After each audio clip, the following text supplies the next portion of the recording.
आप तो हम सबसे ऊपर हैं। अगर आप सावित्री मासी को कहेंगी तो वो मना नहीं कर पाएंगी।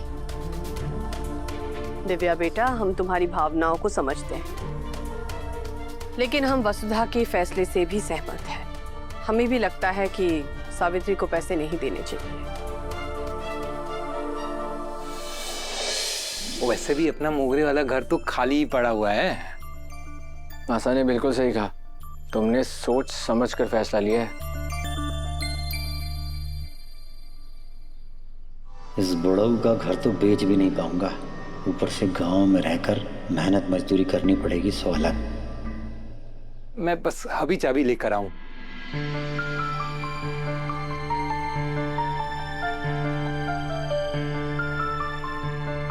तूने हमेशा हमारे को भाई सा का मान दिया है, तो मैं थारे लिए इतना भी ना कर सके हूं कि हो ले पकड़। बुआ, मैं जानू हूँ कि घर थोड़ा छोटा है, लेकिन है तो अपना ही ना। आप दोनों वहाँ खुशी खुशी अपना संसार बसाइएगा। और सावित्री मासी, आपको पैसे की कोई भी जरूरत हो तो बेझिझक कहिएगा। छोटे हुकुम, हनुमान भाई साहब और वसु ने रहने के लिए छत दे दी, इससे ज्यादा मुझे और क्या चाहिए। अब सामान बांधना है, चलें? निकलने का भी समय हो रहा है।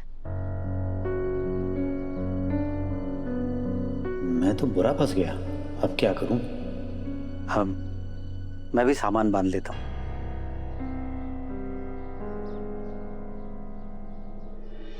मानना पड़ेगा चंदा, वसु ने बहुत ही सोच समझकर शर्त रखी है।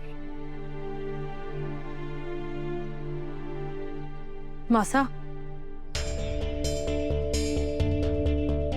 वसु ने दिनेश काका और सावित्री मासी को मिलाने के लिए जो फैसला लिया है वो बिल्कुल सही है, उससे मैं भी अग्री करती हूँ। लेकिन मासा, दिनेश काका को जो दूर जाने के लिए कहा और आप भी अग्री कर गई, मासा ये तो मुझे ऐसा लग रहा है जैसे वो उन दोनों को साथ रहने के लिए सजा दे रही है।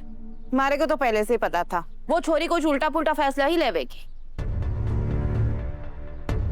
मासा, मुझे लगता है ना कि हमें, जब सावित्री मासी यहाँ से जा रही होंगी ना, तो हमें उनकी कुछ मदद करनी चाहिए। मासा, पापा साहब, हो सकता है उन्हें पैसों की जरूरत पड़े तो हम उन्हें थोड़े पैसे दे दें तो।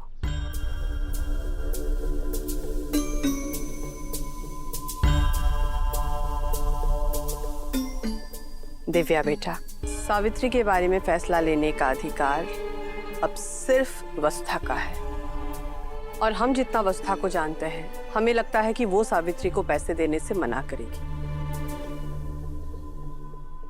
और वसु अगर मान भी गई तो मुझे नहीं लगता कि सावित्री हमसे मदद लेने के लिए तैयार होगी।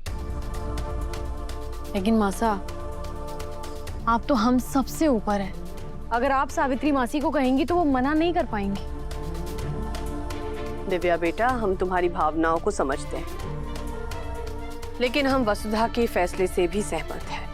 हमें भी लगता है कि सावित्री को पैसे नहीं देने चाहिए।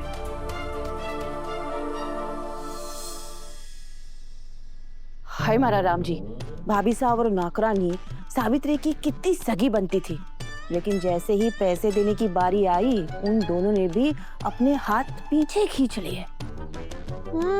घोर कलयुग है राम जी।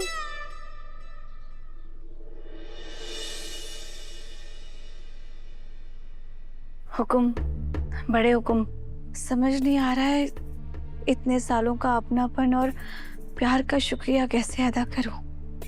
पर एक बात कहना चाहती हूँ, अगर आप नहीं होती तो शायद आज मैं नहीं होती। हमेशा याद रखना सावित्री, ये घर तुम्हारा भी है।